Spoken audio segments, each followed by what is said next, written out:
Welcome to the Pengafolder podcast with your host, Nana and Emelie. They invest remotely in the UK and live in Sweden. In this podcast, they will be interviewing interesting guests that all invest in the UK property market. Hi, and welcome to Pengafolder podcast and Lucy. How are you? I'm very well. Thank you for having me today. An honor to be here. Pleasure. Oh, has been a long time coming because I've been chasing you almost like a year or something.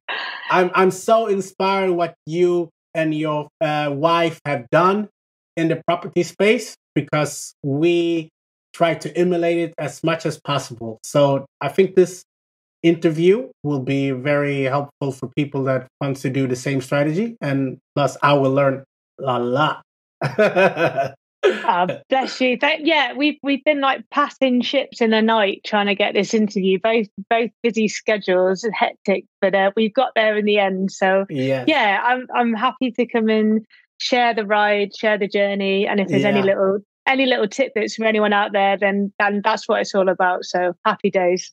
So this signature is not only Ronaldinho, it's also Lucy's. I reckon me and Steph pattern this. I'm going to put it out there. Not Ronaldinho. We can start with that signature. Yeah. Why that signature? Okay, yeah. So great question. So the Shaka, which is kind of something that me and Steph adopted quite early on when we started out in property, and we, I guess, created our brand. Ride is our brand, and it's all kind of really come from our values of travel, of fun, of adventure. We like doing things like snowboarding and skateboarding and wakeboarding and just basically being sideways, treading down mountains and on waves. But it was more of a just not really a recreational pastime, but more of like a way of life. And a part of who we are and enjoying the ride. So remembering that it's not just, happiness is not just a destination, right? It's a journey that we're all on together. So we keep that mindset quite close to us, and it helps us get through. So yeah, the Shaka, just enjoy the ride, enjoy what you're doing, live in the moment, and just keep smiling. Wow, that was deep. I didn't think it was so deep. We've kicked it off. We started at the deep end. Okay, so everyone that doesn't know who you are, can you tell us your story? Who is Lucy? Wow. Okay. I'll try and keep it relatively short because we'll be here all day. But so I am half of Ride. So I co-own multiple businesses with my partner, Steph. She's my wife and she's my partner in life and in crime. And across those businesses, we work in property development and property investment using a couple of different strategies. It started for us about 3 years ago. We both serve in the military. So I actually left the military this year after 21 years. Wow. So a big shift for me. Steph is still serving in the military. So she's a Navy GP, a doctor in the Navy. And we kind of became the accidental landlords like lots of people in the military do, by being moved across the country. We picked up a couple of buy-to-let properties, not really knowing it. But I guess we kind of got to the point in our lives together where we were just looking for more. In the military, it's an amazing career. It gives you so many opportunities, and it's made me the person I am today without a shadow of a doubt. But there was a catalyst about 3 years ago where Steph was meant to be going off for a couple of months around the Mediterranean. So she was deploying on a ship for a couple of months. But what was going on in the world at the time meant that trip went from a couple of months to a year out to the Far East. So at that time, I'd had a really nasty shoulder injury. I was competing out at the British Championships at snowboarding. So we spend a lot of time doing that. And I needed some surgery on my shoulder. I was flying back into the UK after this nasty accident, and Steph was on the other side of the world. I was miserable on this side of the world with one arm, incapacitated. My partner was away. There's that kind of distressful situation that made us kind of look within ourselves and question, is this what we want going forward? Or do we want to try and find a life that we're able to be in charge of our own destiny, set out our own path? And we started just exploring wealth building opportunities and strategies that we could kind of do that, really. And we spent the last 2 or 3 years then building a parachute, a saying that I first heard, I think, from Kevin McDonald, build the parachute before you take the jump. And that's what we did. So yeah, I could go into lots of different angles off the back of that, but just a little bit about, it's me, that's Steph. We're married. We live down in Devon, in the beautiful ocean city that is Plymouth, down in the southwest, way down in the southwest of the UK. We love snowboarding. We love surfing. We love traveling. We love adventure, and we love property. And now I'm doing it full time, and we're enjoying the ride as we go. I love it.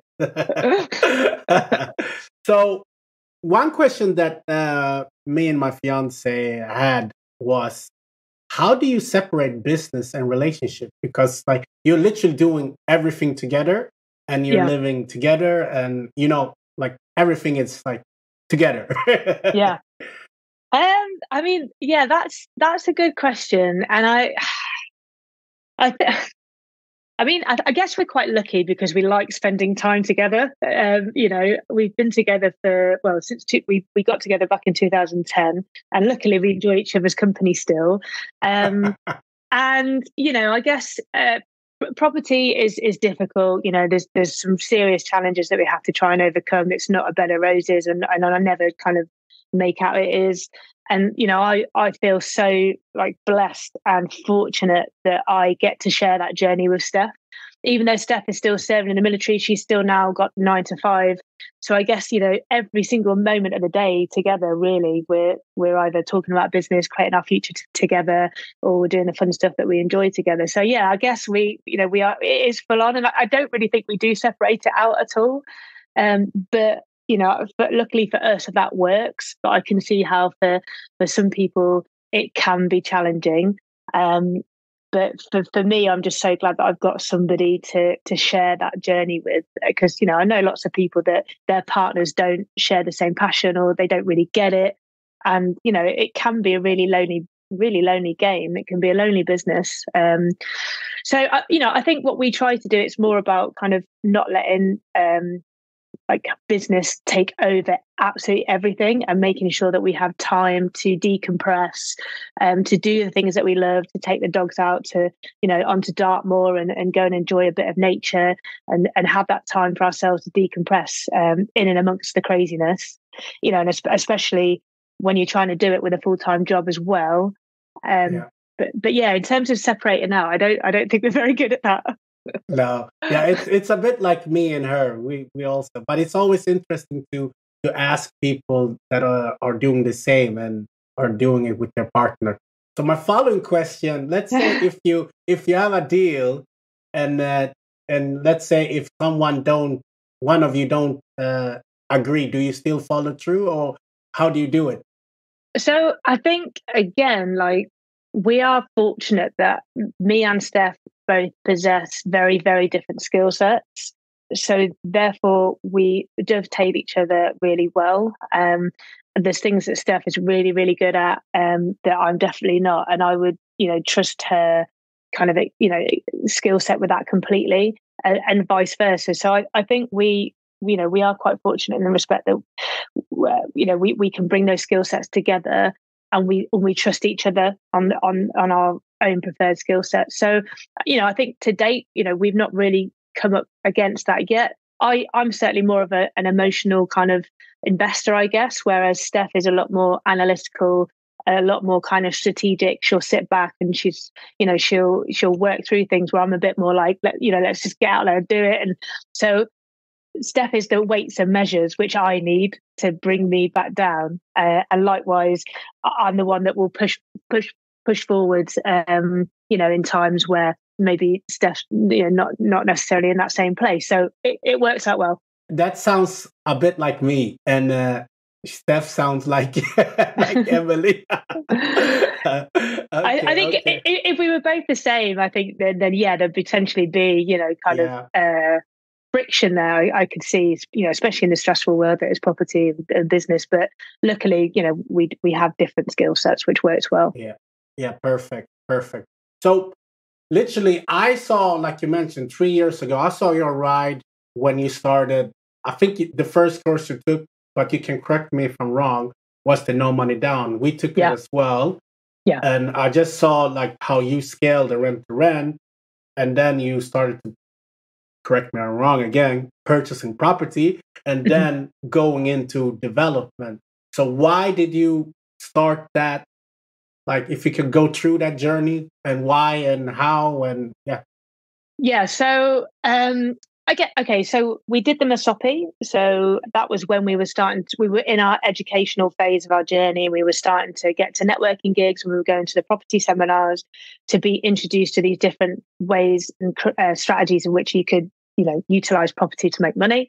And off the back of the Masopi, so the multiple streams of income seminar that we went to, the No Money Down course at the time, you know, the rent to rent HMO strategy was one that kind of resonated with us quite heavily at that particular point in our journey, because, you know, we discovered that you could leverage other people's property in order to bring cash flow, and that the only real ceiling was the amount of effort that you were willing to put in. So, and the other great thing about kind of the rent to rent game is that you don't have to have loads of capital to put in straight away at the front end. So that was something that kind of appealed to us, and we jumped in head first, like most things, and we went from 0 to 50 rent to rent HMO units within 6 months during COVID, which was a massive whirlwind. And we started to bring in service accommodation, rent to rent units as well during that time. And then we also converted one of our own buy-to-lets into an SA unit. So we were in and amongst the property management, the tactical details of property, starting to build relationships with different trades and starting to understand how, you know, having a team around you is very, very important, but also how to systemize and understand processes in order to try and make your life easier. And, you know, it was a whirlwind. It was a busy kind of, you know, 12 to then 18 months of doing that. You know, we had a lot of reflection time where, you know, maybe we'd scaled a little bit too quickly, and that meant we probably didn't have the right amount of time to kind of reflect back on that and learn lessons from the mistakes that we were making. So we just kept making the same lessons and mistakes over and over again in the hard way. But, you know, we are all about reflection and kind of looking back and see where we went wrong and where we can put things right to go forward. And yeah, that was kind of that stage of that journey. And then we found our first commercial to residential development project last year, back in the spring of last year. And that was kind of a revelation really for both me and Steph, that like, wow, you know, this is super cool, because we can learn all the things that we'd learned from the rent to rent game. We now had a platform where, you know, we'd utilized social media at that point quite well, I think, in the early days. And we built up a little bit of an audience of people that knew, liked, and trusted us, which helped when we were looking for private investment, which was good. It gave us rent to rent game gave us loads of confidence. And we started to build up local relationships with people. And yeah, it was like the next rung in the ladder for us to jump into the world of property development. And a whole new chapter, lots of more lessons that were learned, lots more challenges that came. But ultimately, for us, the reward far, far greater. And yeah, I mean, the project that we just finished back in June, that was it was 12 months. It was really full on. In hindsight, we probably should have done it over 18 months. And just for context, it was an old care home, 500 metre square building that we converted into 6 individual flats, mainly 2 beds and a separate coach house. So it was quite a big first project for our first commercial to resi. Yeah. But we jumped in head first again, as you know, as a bit of a pattern there. And it was a great first project. It was it exposed us to the world of commercial finance, of private investors, of the world of construction. And even though, again, we made loads of lessons, we're making loads of kind of mistakes, they were all able to be mitigated throughout the process. And, we got through it, and, we successfully completed on it. So it was a great first project for us. All of our investors got, nice, tasty little bonuses. We got, a really good profit margin out of it. And the best thing of all is we got to move in 7 new homeowners into brand new homes that we created for them, which was the absolute best feeling ever. So yeah, a kind of a bit of a, it's been quite a busy, 2 to 3 years. We're always kind of looking forward, and we've got a few things going on at the minute, and but property development for us is certainly the path that we're now on. Okay, so do you still have the rent-to-rent? So how have you ended those contracts? Yeah, so the rent-to-rent, we made a conscious decision as we started our commercial project that we were going to reassign those units on, which actually worked out really, really well, because we got some nice finder's fees for all of them. So we made a nice little bit of money there. The investor that took them on was kind of relatively new to that game. So they got 8 HMO houses that were fully ready to go. So that was good to be able to do that. And then, the owners had a seamless transition. So, it was win-win for everybody. Yeah. Like I said, we made the conscious decision to change tack. And we realized that we wanted to put everything that we had into, property development, building our own assets off the back of that. But we look back on the rent-to-rent kind of, 18 months, with a lot of kind of fond memories of that. Even though it was challenging, it was the start of our property journey, and it put us to where we are now, which, is what it's all about, I guess.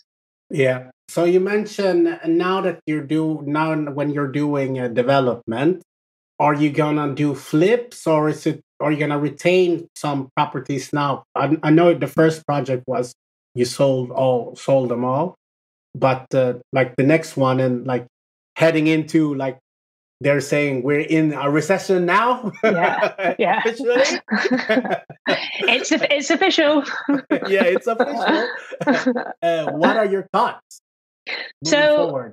So I mean, on the development that we were just chatting about, we did actually keep one of those units. We managed to keep one of them, the best one. It wasn't ever the intention, but out of the 7, we had one of the sales fall through fairly late on in the process, and we made the decision there, let's keep this one, because this would lend itself really nicely to service accommodation. It was the penthouse, it was the nicest one, we were super proud of it. So we said, let's move that across into our investment company from the development company and keep that as a long-term hold, which was great for us. And it's just something nice to hold on to off the back of that first project. But yeah, certainly moving forward, we're going through some conveyancing at the minute. We've got a couple of things going through slowly with obviously like lenders at the minute, and the property industry as it is, but nevertheless moving forwards. We've got 2 going through at the minute, and they're both going to be to hold. One is, it's fairly straightforward. It's fully tenanted. It's a mixed use of commercial and resi. And that's just cash flows really nicely from day one. And the other one is going to be more of a BRR. It's a 4-bed mid-terrace that we're going to turn into a 5-bed SA, create some parking at the rear. And again, that will cash flow really nicely. So we're going to be working with some private investors on that one. And yeah, going forward, I think, with regards to what's happening in the market, none of us have got a crystal ball. I mean, I must admit, I try and take the news with a pinch of salt as much as I can. I think there's a lot of scaremongering that goes on. There's a lot of doom and gloom. And, I think we have to just try and stay objective with it and keep an open mind that, rates have gone up, but they've gone up from nothing. So it's that was never going to last in a million years. Granted, the mini budget didn't really help us, and it's caused a bit of a spike. Probably a little bit earlier than it should have been, and a bit steeper. But I think ultimately, if you buy the right property, you do the right due diligence, you have the right people around you, you've got the right exit set up for that particular property, you've got a backup exit set up, your numbers work, then for us, nothing is really changing. I think it's a good time to double down on systems, on processes, on making sure you're super tight across the board. Working with investors, and kind of being ready and being poised. If there is a correction coming, which no doubt there is going to be a correction next year, that's already started. I'm already having agents now ringing me. Trades are ringing. Like, you can see that people are now starting to pick up the phone again. So exactly. you can see that shift is happening. So I think if you've got a good team, you've got good processes, you've got funding options both in terms of commercial, and you've got a good bank of private investors. I think it's obviously there's going to be challenges along the way, but I think there's some good opportunities to come. So you mentioned you had a commercial tenant. May I ask what type of tenant it is? Like what industry? Yeah, so the one that's going through at the minute, that's it's 2 retail commercial units on the high street. So they're both fully tenanted, and there's 4 residential flats over the top. But yeah, it's retail. It's high street on the ground floor. So there is a little bit of uncertainty. Clearly we're going into a recession, but at the end of the day, we can only work with what we can work with, and it's as long as you've got your contingencies in place and you've got your backup plans, then I think we're all going to be suffering to a certain extent across society, but I don't believe it's going to last. Yeah, I think it'll be short lived. Yeah, I'm with you on that one. So one thing that I will be I think the listeners and people from our master group ask as well is, how have you structured your empire, like company base? Because you mentioned you have development, you have one investment company, and I don't know if you have another holding company or So we used to have a linear structure with like subsidiary companies underneath, and but we recently changed it to a group structure. So we've got our holding company, which is Ride Investments Group at the top. We have our development company, Ride Developments SW, and then we have our investment company, Ride Property Investment Group. We've also we're actually in the process of closing down the more of the management side, because we're looking to move away from that. But going forward, if we were going to be doing JVs with people, we're looking at a potential JV option at the minute, set up a brand new SPV, utilising our investment company as the entity for that. But yeah, we have the group structure with the holding company at the top, which works nicely. And the last development that we did, we developed out in our development company, and when we then decided to keep one of the units, we were able to send it across without having to pay the stamp duty on it again. So it's a really tax efficient way of doing things. And again, like intercompany loans between the two, then is much more efficient. Yeah, and how was the lenders when you did the development company? Did they take a charge of like the top or on the development company? Yeah, just on the development company. Okay, that's good. Yeah. Yeah. Luckily, no other kind of debentures anywhere else or anything like that on that particular setup. Yeah. But yeah, I do appreciate some lenders don't like it, some don't mind, and I guess it's just going to the lenders that do like it. Yeah. No one size fits all, I guess. Yeah, I know. Like that's the thing. Every time when people ask me here in Sweden, like, yeah, so what are the rules with the lenders? And it's a jungle, because one lender says this, and then another one say this, and then from out of the blue, when you have given them everything, they come up with something. Oh, you forgot about this, and we're like, but you didn't ask about that in the beginning. It wasn't in your, So it's just a jungle. While here in Sweden, people are more like when the lenders or company ask something, that's the thing that you need to give them, and like it's a broad across all banks. So there's no like in the UK where someone say this and someone say that. But sometimes it's good, sometimes it's bad. And this is it. I think it's sometimes you can take advantage of it, and sometimes you're on the other end of it, and it's hopefully it kind of evens itself out, I guess. And having a good tax advisor and a good accountant to help you along the way is pivotal. Yes, exactly. So you mentioned challenges. Before you said you had a lot of challenges in rent to rent. What was the challenges that you had there? And now when you guys girls moved into development. So I think the challenges with the rent to rent side of things is I think HMOs generally are quite challenging. I think you're having to deal with groups of people that don't necessarily always like each other, or they don't take responsibility for stuff. So you can kind of turn into a little bit of a mother, I think, at times, a shoulder to cry on, an agony on, and but then you have the other side of it where I think that kind of property management is full on. I think you have to be on it. It is a 24-hour job, but to do it properly, especially in the current market and the way that things are going, people are struggling, and it's energy prices going up, and on the rent to rent side of things as well, you're having to absorb those costs. We did actually try. We had 3 property managers throughout our rent to rent experience, and we did try to put somebody in place so we could like step away from the day to day and then kind of like focus energies elsewhere. But we didn't quite get that over the line in order to try and take ourselves out of that particular the day-to-day tactical details of it.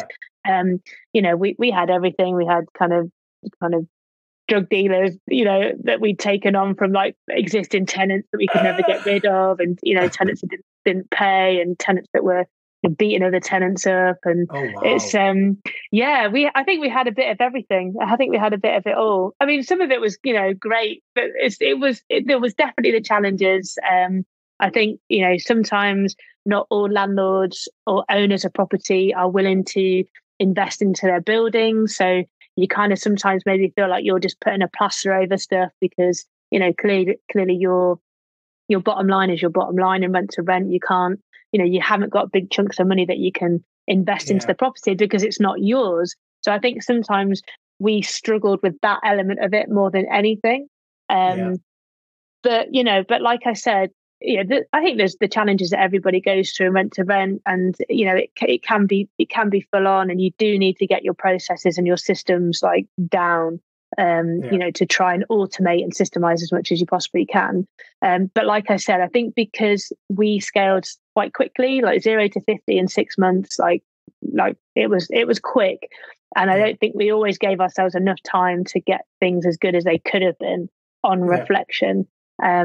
So, and then, in terms of the development side of things, I think, for us, we had challenges where we went into our first project, and we didn't, our development experience to that date mainly consisted of 2 up, 2 down refurbs, rent to rent refurbs.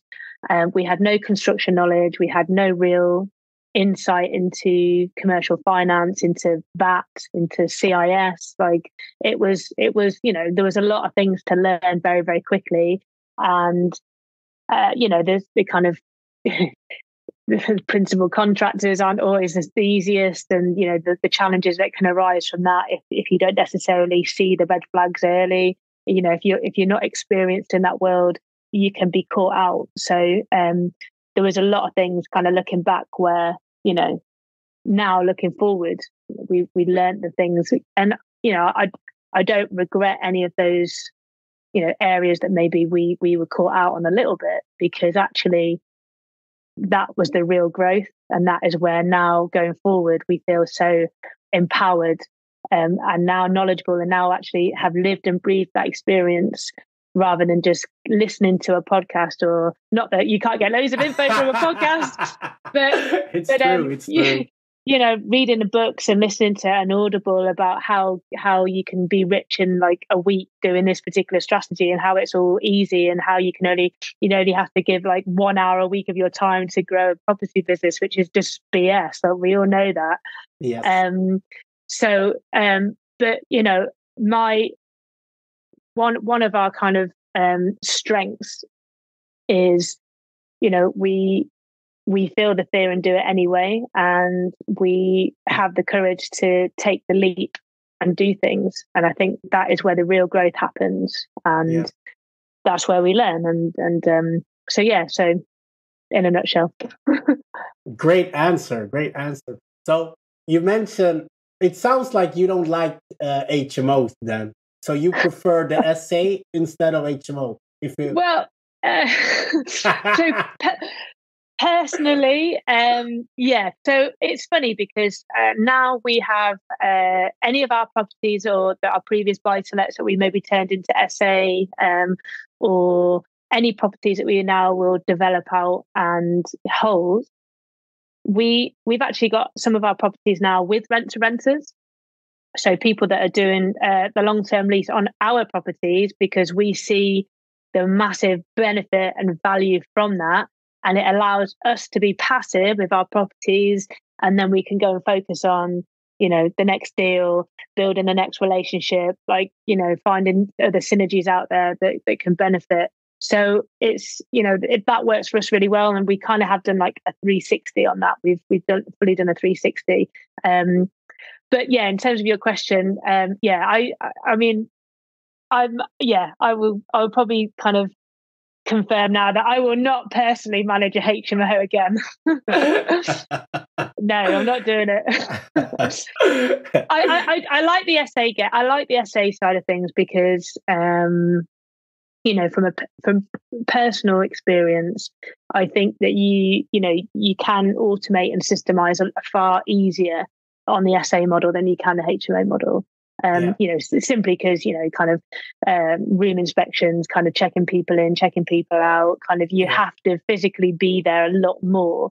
And then you've got all the, the kind of, the personal element where, there's problems and you become the agony aunt, and then you're trying to help people, and which, I do like helping people, but you're a lot more involved in that side of things, trying to split people up that have been nicking each other's pizza in the fridge and stuff. It's like, but so from the SA side of things, I think it's a lot more transactional. It's far easier to scale, in my opinion. And again, you can automate, you can systemize, and you can pretty much be remote. As long as you've got a decent cleaning team, you've got your linen sorted out, you've got a decent maintenance team. You don't really have to physically be there, as obviously as every now and then, but you can be remote, which I like. So moving forward, you mentioned that you're buying like a bit of like already done project, like the 4 flats and 2 commercial towns. Is that moving forward, or will you still be doing heavy conversions like you did? So that particular property, if hopefully we get that over the line, that's something that it cash flows really nicely from day one. It's a really good return for us. It's what we were looking for. We're very focused on building our asset base. And however, that particular building, although it is fully tenanted and it's in good condition, there's still lots of opportunity and scope for us to develop the space at the rear of the property to build. To add on additional apartments, and even within the existing apartments, there's scope to improve. We could potentially look at like a service accommodation model later on down the line because of the location. So there's scope and there's opportunity, possibility with that project. And we've got a BRR kind of 4-bed that we're going to turn into a 5-bed SA house. We will we will likely give that to a renter for the long term. But it's a good cash flow. We've got a good deal on it. It's a great location, and it'll be held within our investment company. Yeah. And however, the second strategy is going off and finding opportunities. We're reconnecting with the commercial agents again. We're looking at the D2V side of things in terms of looking for land on opportunities for commercial to residential conversions, utilising permitted development, which we're kind of analysing a couple at the minute, and we're in early negotiations on which. So to answer your question, we are very much looking for opportunity to go again with a development project. Sure. Okay. Yeah, that's good. I will enjoy the ride and follow it. So yeah. How important is social media? How has that been so important for you? Because I'm seeing how it exploded, how you just exploded. But yeah, you can tell the listeners and viewers. Well, I think social media is such a valuable strategy, an asset if you use it in the right way. And I think in the early part of our property journey, we did jump on board with that. I did lots of lives and lots of kind of videos to try and help people. We documented our projects, our development projects, consistently across the whole year, really. And I think something that we're quite focused on is trying to document like the realities of the good and the bad, and being transparent and being authentic, and putting our personalities across and sharing the things that we love as well, and our hobbies and passions, and I think that creates a know, like, and trust that, obviously that's a kind of saying that's said quite a lot. But it's true. I think if you can be yourself and you can be authentic, and people will relate to that, your vibe attracts your tribe. And, I think for us, it's been invaluable. And I think, we've had private investors reach out off the back of that, people that never even engaged in some of our stuff. We wouldn't even have known that they were following, but they were watching. And I think more so when you do document the challenges as well, and the lessons that you've learned, and you're real, I think that resonates with people as well. And I think some people are quite worried to do that, because we people think, oh my God, we have to be perfect, and we have to, we can't let anyone know that we made mistakes. But I think it's quite the opposite to that, really. So I think social media has been great for us. I think it constantly evolves, and it's difficult to try and keep on top of. Yes. But I feel like since I went full time in property, I've again now got a little bit more capacity. So I'm playing with the reels on Instagram at the minute, which I'm quite enjoying. Just to get the reach, I guess, just to kind of connect with people. And it's not necessarily ever for anything else, but maybe the synergies in the future. There's it's not like we don't have anything to sell. We don't go on a hard sell. People reach out for stuff, but we're doing what we're enjoying right now. And I think it's a valuable tool if you can do it. I know not everyone likes social media, but it's kind of how we do business nowadays, right? Yeah, I totally agree with you. And like you mentioned, people are following you, and then from out of the blue, I have some money to invest, oh, okay, you haven't even liked anything. But you will, it's a bit creepy, but at the same time, it's good, They're the watchers. Yeah, they're the silent watchers. So what platform do you prefer? Is it Instagram or which one? So I'm playing around with Instagram at the minute, because that's where the reels are at. So I'm quite enjoying just playing around with those. Facebook is something that we've been quite consistent with, I think, over the last kind of couple of years. And LinkedIn, I'm not as good on LinkedIn. I must admit, I don't post on there massively. Every now and then I'll try and get some stuff out there, but again, there's been some good connections made on there, definitely. But yeah, it's I think, even with your social media, if you can try and have some planning involved and try and preempt your stuff, which, to be honest, I'm not doing at the minute. I'm just ad hoc, just whenever, just trying to get it out there. We used to employ a VA to help us a little bit with that in the early days, but that's not something that we have right now. So it is me doing it all, but I do enjoy it, and yeah, we'll see going forward. But yeah, I think Instagram gets the favorite at the minute, I think. Yeah. So you mentioned that you used to have a VA before. So what did you outsource? And then following question to that is, what programs and apps are a must-have? Okay, so yeah, it's been a little while since we had any VAs. But we had a couple in the early days. We used to outsource things like the social media, where we would do the content, but they would do the scheduling and a little bit of engagement, and would just help us with that, which was super, super helpful. Yeah. Some of the tenant onboarding, so we created essentially like Loom videos that we used to share with our VA of how we would onboard, and we put it all into nice little kind of workable chunks. So tenant onboarding was something that they used to help us with, and just the day-to-day kind of email traffic. So yeah, I actually need to get a VA again. I'm saying it now, I need to get another VA to help. But yeah, so I mean, we used to be quite good on the systems with regards to the VA, and we used to use Loom, we used to use Slack, we still use Trello a lot. Actually, Steph is a big fan of Trello, of kind of getting everything down in a nice kind of strategic fashion. For forward planning. So yeah, Trello is a big one for us. I'm just trying to think what else we use at the minute. I'm just looking along my taskbar to see what's open, because you forget what you use on a day-to-day basis. Yeah, I know. Form site I'm looking at the minute, which is a good bit of software. MailChimp for the CRM, we use that. Google Drive, obviously that's kind of, but yeah, there's apps. It's all about kind of time saving, isn't it? And trying to get everything just in some kind of order. Yeah. So we're coming to the end now. I have 3 questions left. So one is, what tips would you give to someone who wants to do what you're doing? Yeah, that's the first question. Okay. So my first tip would probably be don't be so hard on yourself. I think that's the first tip. I think sometimes we have to just embrace the struggle. Sometimes we are going to get things wrong, but we have to remember that is where we grow.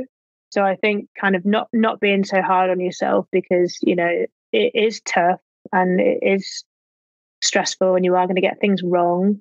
But as long as you're making kind of incremental steps forward every single day, then that is going to get you in the trajectory that you want to be in. And off the back of that, try and not get stuck in analysis paralysis.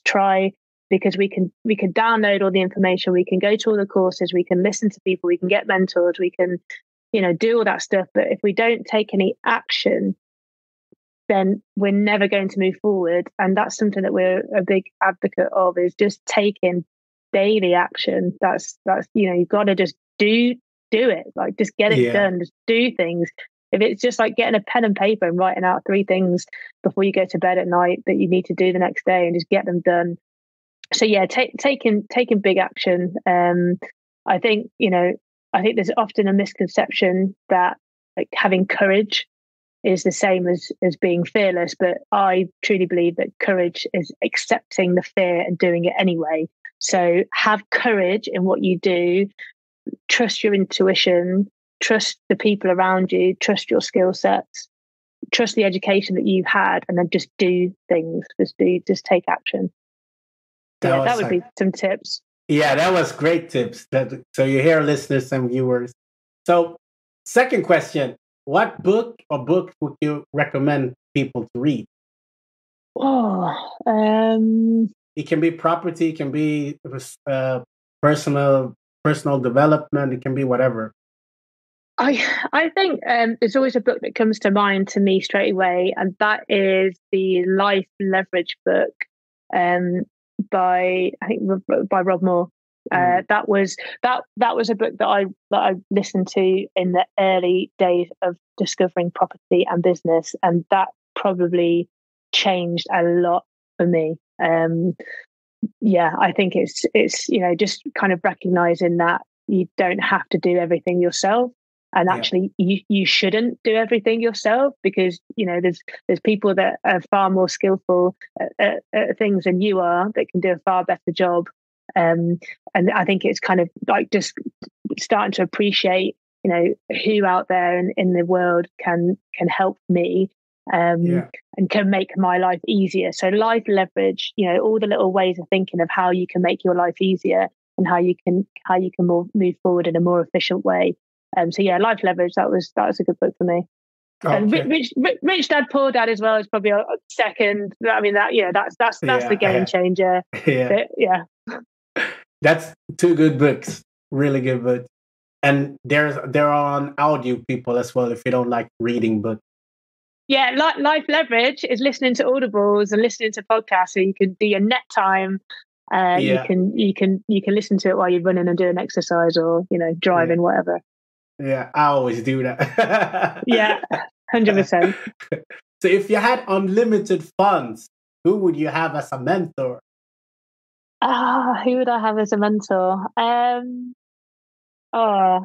think I would, Karen Brady, I think, for me. She is the epitome of a female powerhouse, and she has constantly evolved herself throughout a whole life of business and entrepreneurship in an extremely male-dominated environment.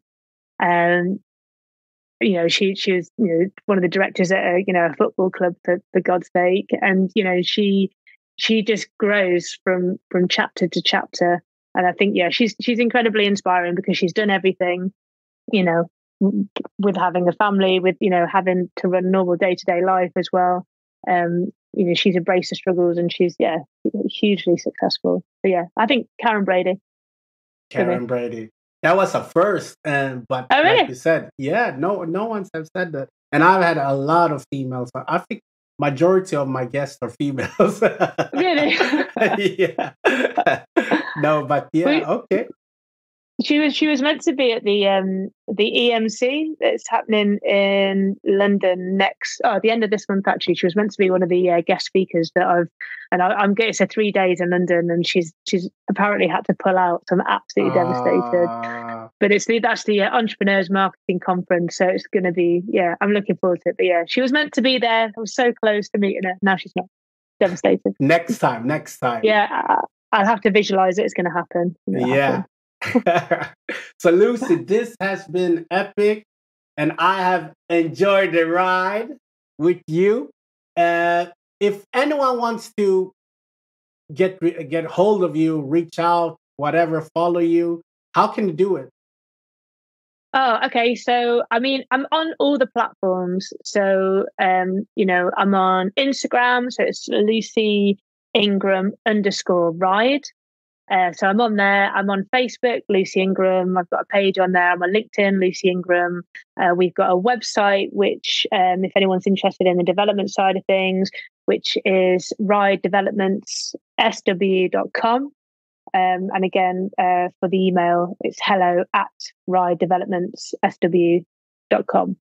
And just one little thing for anyone that's watching, so I don't think we've mentioned it. There's like random boxes that I'm surrounded by. It's because I'm moving house tomorrow.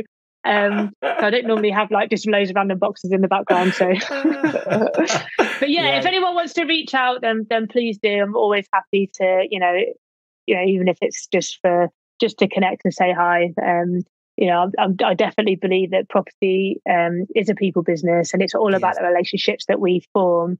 And we're all in this together. We are. It's a big property family. And I'm so grateful that you took the time to do this. So hopefully when I go back to the UK, we might have a coffee or something. I'll reach out. I would see love you in that. person. Thank you for inviting me. Yeah, no, thank you for inviting me on. It's been a pleasure. And we finally got to do it. We got it. Yeah, pick the phone up when you're next in the UK, and we'll we can go surfing or something. You come down to Devon, and we'll go surfing. Oh wow, you need to teach me then. But I'm up for it. Yeah, let's do it. I can teach you. It's all good. So people, enjoy the ride and don't be stressed. Invest. Bye.